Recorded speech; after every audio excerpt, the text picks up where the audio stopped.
Kita melanjutkan pelajaran kita di dalam kitab Wahyu, pasal 13, dan kita menginjak ke ayat 11.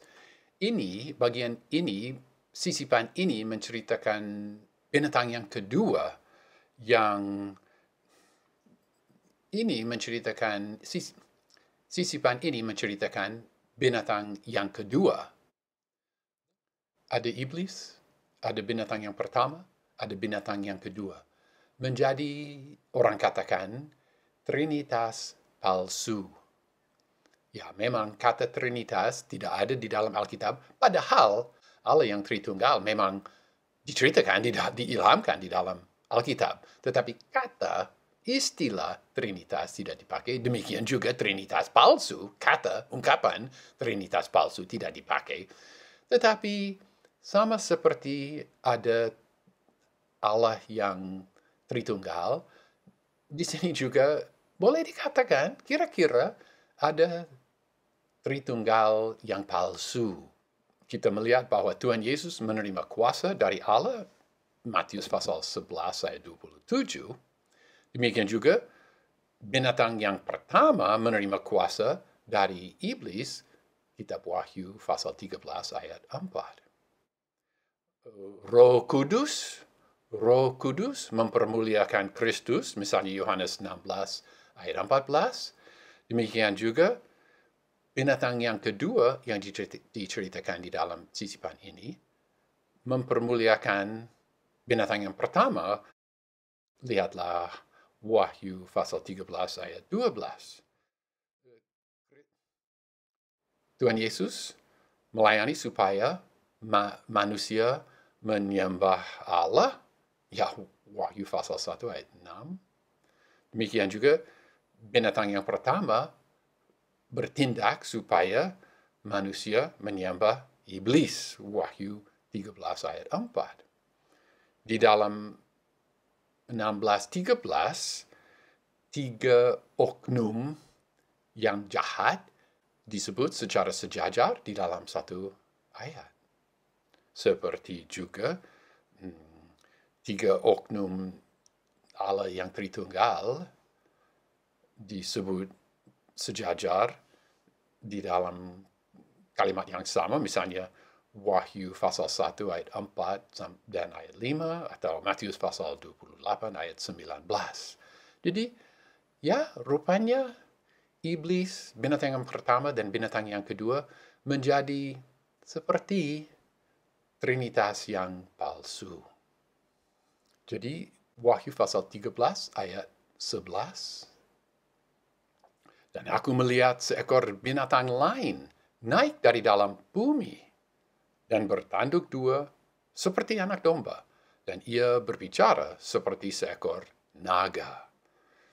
Dia punya dua tanduk. Binatang yang pertama punya 10 tanduk. Ya, apa arti dari perbedaan ini tidak jelas. Dia seperti anak domba, tetapi dia berbicara seperti naga. Dia berdusta seperti iblis. 13 ayat 12. Dan seluruh kuasa binatang yang pertama itu dijalankannya di depannya. Dan ia membuat supaya bumi dan mereka yang diam di atasnya menyembah binatang pertama itu, yang luka mautnya sudah sembuh. Ungkapan bumi dan mereka yang diam di atasnya sejajar, mirip sekali mereka yang diam di bumi, yang menceritakan manusia yang menolak Tuhan Yesus Kristus dan menyembah antikristus, ungkapan biasa di kitab Wahyu.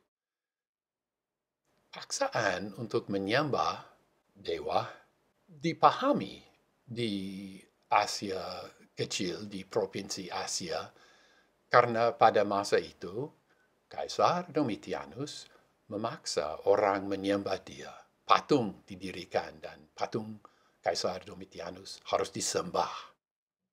Dia yang disebut binatang yang kedua, binatang yang muncul dari laut, disebut nabi palsu di dalam kitab Wahyu 16, 13, dan ya 3 kali sebenarnya di kitab Wahyu.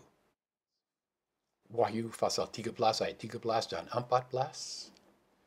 Dan ia mengadakan tanda-tanda besar, dan ia menurunkan api dari langit ke bumi di depan manusia. Dan ia menyesatkan mereka yang adalah milik kepunyaanku, yang diam di bumi, dengan tanda-tanda yang telah diberikan kepadanya untuk dilakukannya di depan binatang itu.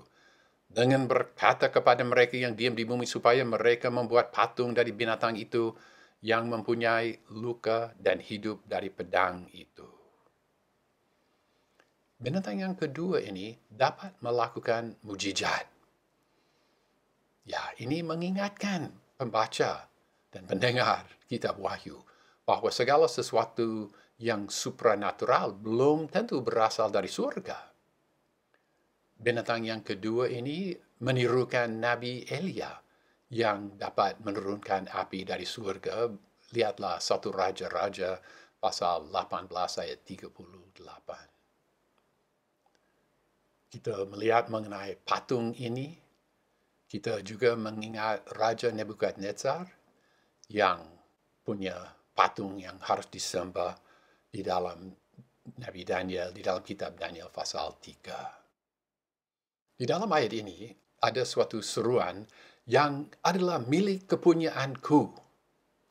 Nah, ini aneh, harus dicatat bahwa tidak setiap naskah Yunani punya seruan ini, tetapi mayoritas naskah mempunyai seruan ini. Dan saya sendiri menganggap mayoritas naskah itu adalah naskah-naskah yang lebih bermutu.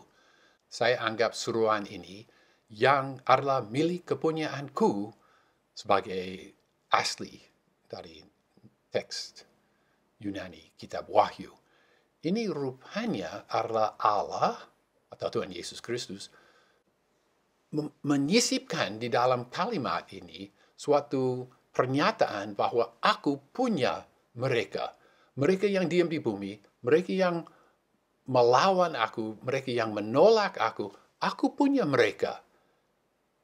Mungkin dia menyuruhkan seruan ini mengingatkan kita bahwa dia berhak menghakimi mereka. Kita tidak tahu mengapa ada seruan ini.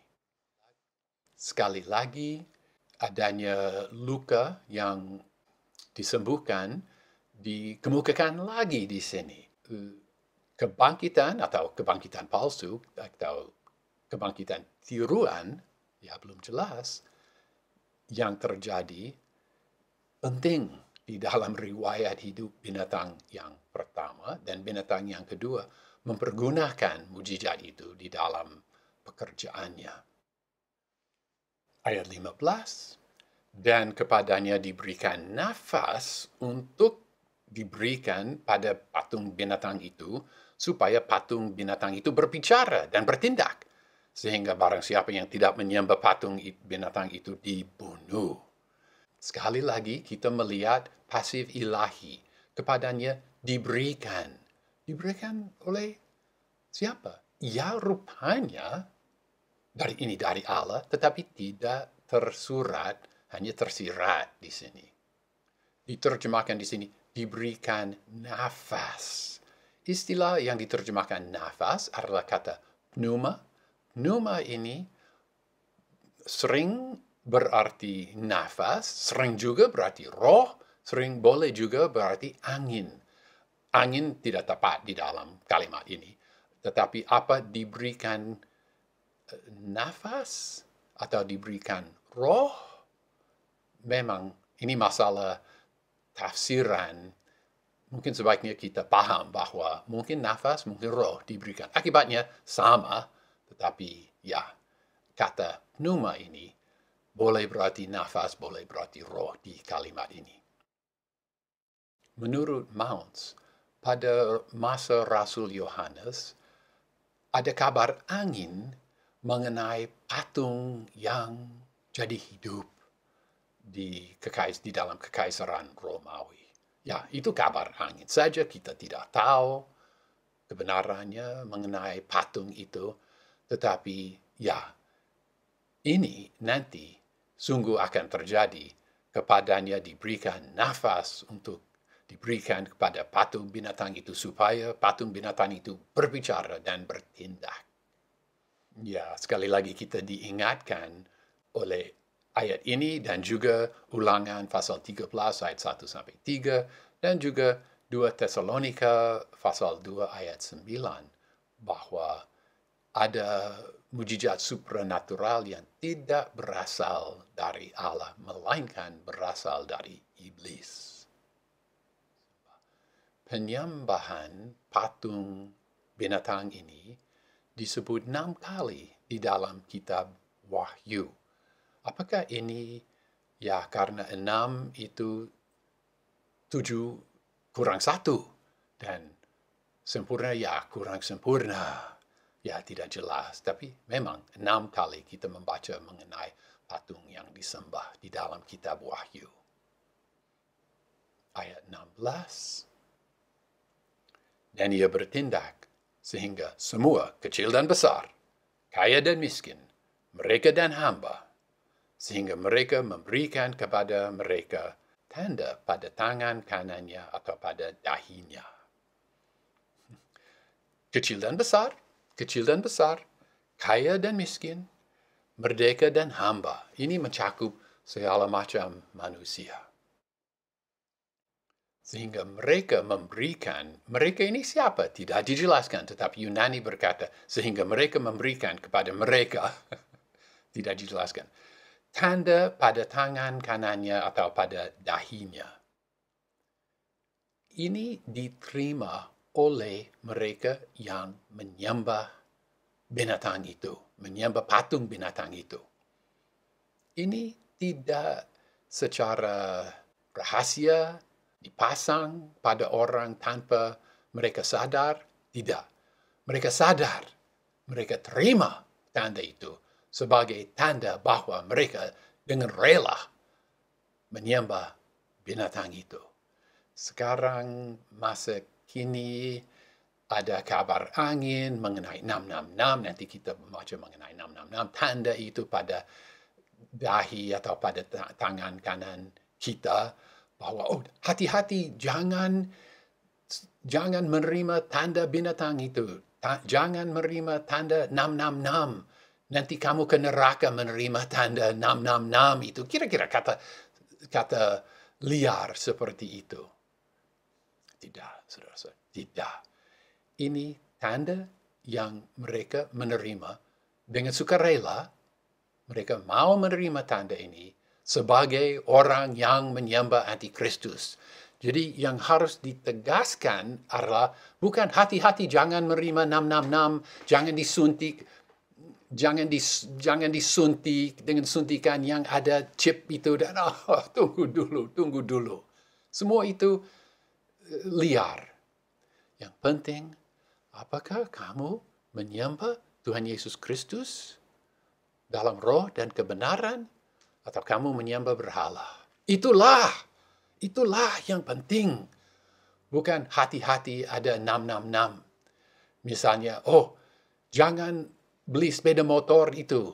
Nomor polisinya ada 666. Dan itu nanti kamu kerasukan setan jika kamu punya sepeda motor seperti itu dengan 666 di nomor plat, nomor polisinya. Apa? Ini kepercayaan liar ini. Ini bukan iman Kristen itu. Nomor dan bilangan itu tidak menyentuh kita. Nomor sial dan sebagainya itu agama lain. Kita tidak punya. Kita tidak menerima pikiran seperti itu. Siapa saja boleh alamat rumah ada 666. Apa iblis tinggal di situ? Jangan ke arah situ, saudara. Mereka yang menerima tanda itu, mereka menerima itu karena mereka menyembah antikristus. Jangan menyembah berhala. Jemaat Pergamus, jemaat Tiatira, kamu memperhatikan ini? Kamu yang menyembah berhala, siap bertobat? Harap bertobat. Dan para pembaca kitab Wahyu, jangan kita menyembah berhala. Bukan hati-hati 666, tetapi jangan kita menyembah berhala. Sembahlah Yesus Kristus. Itulah inti dari bagian ini bagi kita. Tanda ini di dahi atau di tangan kanan berlawanan dengan tanda yang mereka terima di dalam Wahyu pasal 7 ayat 3. Ada dua macam tanda. Sama seperti ada dua pola kemenangan di dalam kitab Wahyu. Demikian juga ada dua tanda. Ada segel dari Allah atas hambanya. Ada juga tanda binatang yang pertama. Dua pola kemenangan, dua macam tanda juga di kitab Wahyu. Ya, betul. Ini menjadi tantangan bagi kita. Tujuan dari tanda itu dijelaskan di dalam ayat 17. Dan sehingga tak seorang pun dapat membeli atau menjual selain dia yang mempunyai tanda itu, yaitu nama binatang itu atau bilangan namanya. Tidak dapat membeli, tidak dapat menjual, kecuali punya tanda ini. Ini namanya penganiayaan di pasar.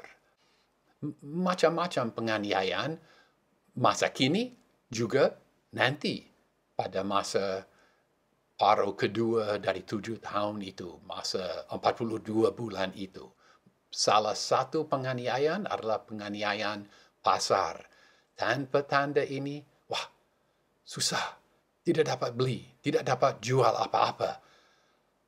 Hamba Tuhan dan mereka yang setia percaya pada Tuhan Yesus Kristus dan setia menghadapi kesusahan di pasar. Dan ini nanti mereka harus beriman bahwa Tuhan Allah akan menyediakan makanan, keperluan sehari-hari untuk mereka. Ini juga terjadi di tempat-tempat tertentu pada masa kini. Ada penganiayaan seperti ini, penganiayaan pasar. Kamu sudah percaya pada Yesus itu, kamu kotor. Jangan mengotori pasar kami. Keluarlah. Susah juga bagi orang-orang tertentu yang dianiaya. Masa kini juga nanti lebih susah lagi. Jemaat Tiatira yang terlibat dalam serikat kerja, karena itu pekerjaan mereka pada masa Yohanes mengalami penganiayaan seperti ini. Jika mereka mau kerja, mereka harus ikut upacara-upacara serikat kerja, dan ada penyembahan berhala di dalam upacara serikat kerja itu. Susah bagi mereka di jemaat Tiatira. Mudah-mudahan jemaat itu memperhatikan bagian ini di dalam kitab Wahyu, dan mereka mengambil keputusan bertobat dari penyembahan berhala dan dosa zina yang terjadi di upacara-upacara serikat kerja. Dan mereka beriman dan percaya bahwa di luar serikat kerja itu mereka juga tidak mati kelaparan, dan mereka setia bertobat dan setia pada Tuhan Yesus Kristus dan menyembah Tuhan Yesus Kristus dan tidak terlibat dalam penyembahan berhala itu. Ini juga menjadi tantangan bagi mereka. Dengan ayat 18, sisipan ini mengenai binatang yang kedua berakhir. Ayat 18. Disinilah diperlukan hikmat yang mempunyai pengertian, kiranya ia menghitung bilangan binatang itu. Karena bilangan itu adalah bilangan manusia, dan bilangannya adalah 666. Ini menuntut hikmat. Apakah kita masa kini punya hikmat itu? Ya, belum tentu sebenarnya, belum tentu. Saya mau menjelaskan. Pada masa Yohanes dan sebelumnya, orang Ibrani, orang Yunani, orang Roma suka suatu permainan dengan abjad, dengan alfabet mereka. Di dalam permainan ini, huruf A dikasih nilai 1, huruf B dikasih nilai 2, huruf C dikasih nilai 3, dan sebagainya. Memang lebih lanjut menjadi lebih rumit, tetapi ya, untuk supaya sederhana kita membatasi pada A, B, C itu misalnya. Oke, kira-kira. Oke, baik. Tapi bagaimana permainan ini? Inilah permainan itu. Misalnya suatu nama, misalnya Bob. Ada orang yang namanya Bob. B-A-B. Apa bilangan yang ada terkait dengan nama Bob? Okay. B nilainya 2, A nilainya 1, B nilainya 2. Jadi jumlahnya 5. Jadi nama Bob, B-A-B, punya bilangan 5. Ya. Nama Baba, B-A-B-A, ya, itu punya bilangan 6. Ya. Mereka main seperti itu. Kita mengingat bahwa Gunung Vesuvius meletus pada tahun 79 Masehi, dan kota Pompei dengan beberapa kota yang lain ditutup dan hilang. Ya, beberapa tahun yang lalu, mereka mulai menggali di situ dan menemui kota Pompei. Dan pada satu tembok di kota Pompei, mereka menemui tulisan. Menarik, tulisan itu. Apa tulisan itu? Aku mencintai dia yang namanya adalah 545. Itu tulisan, sungguh tulisan itu. 545 itu permainan, rabi-rabi menyebut permainan ini gematria. Itu permainan gematria yang sama juga dengan 666 dipakai oleh Rasul Yohanes. Ini biasa pada masa Yohanes. Nah, kita kembali ke kota Pompei itu sebelum Vesuvius meletus. Laki-laki menulis itu. Aku mencintai dia yang namanya 545. Kemudian beberapa putri lewat. Dan mereka melihat itu. Apakah aku yang dicintai? Mereka berpikir. Lalu mereka, nama saya siapa ya? Dia menghitung hurufnya. 10 dan 5 dan aku bukan 545. Putri yang lain lewat. Aku dia 545. Ya, nama saya ini. Huruf ini plus ini. Tidak. Ya. Jadi itu permainan biasa pada masa itu. Nah, tidak rumit. Nanti huruf-huruf yang lebih, itu memang lebih rumit, tapi tidak apa-apa bagi kita. Paham? Oke. Nah, ini ujian saudara. Siap? Oke. Ba. Berapa? Jawablah.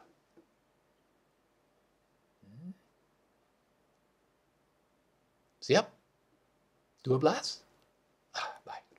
Oke. Nah, ini ujian yang lebih rumit. Ini ujian yang lebih rumit. 10. Itu nama apa?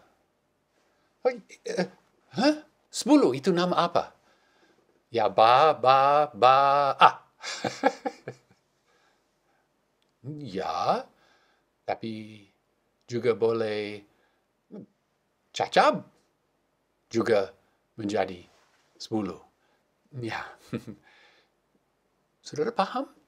Mudah sekali dari nama ke bilangan. Ba 3, ba 6, ba 9, ba 12 dan sebagainya. Mudah. Tetapi sebaliknya dari 12 ke nama, misalnya 12. 12 itu ba. Ya, tapi juga boleh cab. Juga boleh ca. dan sebagainya. Dari nomor ke nama, rumit dengan bilangan yang rendah, kecil, dengan bilangan yang kecil, rumit. Dengan bilangan yang besar, mustahil. Jadi, dari 6, kita sekarang ke 6. Kita sekarang memikirkan 666. 666, dari bilangan 666 ke nama, harus punya komputer yang hebat untuk menghasilkan berapa nama ada di balik 666. Dan ada lebih rumit lagi karena 666 itu pakai bahasa apa? Ada abjad, ada alfabet bahasa Indonesia, ada abjad alfabet bahasa Yunani, ada juga bahasa Ibrani. Ya banyak. Jadi, ya banyak kemungkinan dari di balik 666 itu. Seorang penafsir yang namanya Irenaeus, kita duga bahwa dia anak buah dari Polycarpus, dan kita juga duga bahwa kemungkinan besar Polycarpus dididik oleh Rasul Yohanes sendiri. Irenaeus mengemukakan 3 nama yang mungkin ada di balik 666, tidak termasuk Kaisar Nero. Ya, yang penting di sini, yang harus dipahami di sini adalah dari 666 kita tidak dapat menentukan nama. Tetapi, jadi bagi kita, bagian ini tidak punya kepentingan. Tetapi, nanti ada pembaca yang lain. Nanti, pada masa yang diceritakan di dalam Wahyu pasal 13, ada orang percaya yang membuka kitab Wahyu. Dan mereka melihat 666. 666. Dan mereka akan melihat, mereka akan mengetahui nama raja besar yang muncul, yang sudah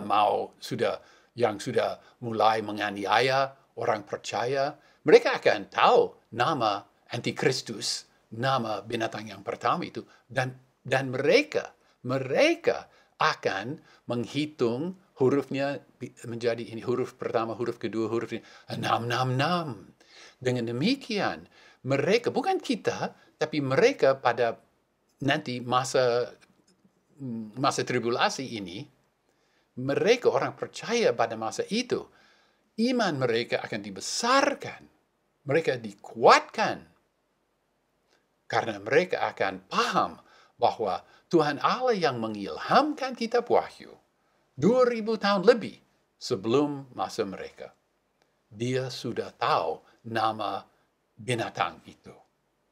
Dan dengan demikian mereka akan dikuatkan untuk bertahan, menolak 666 itu dan sebagainya.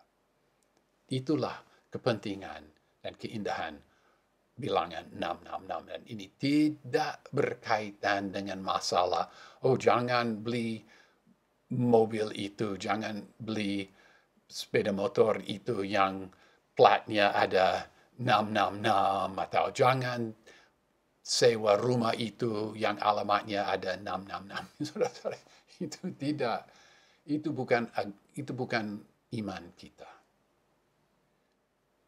Ya, di dalam Wahyu pasal 13 ada 2 sisipan. Sisipan yang pertama menceritakan binatang yang pertama, Antikristus. Sisipan yang kedua menceritakan nabi palsu, binatang yang muncul dari bumi.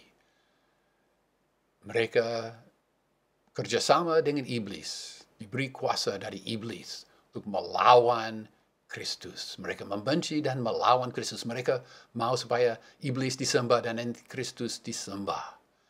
Nanti di dalam pasal 14, kita akan membaca manusia yang jauh berbeda.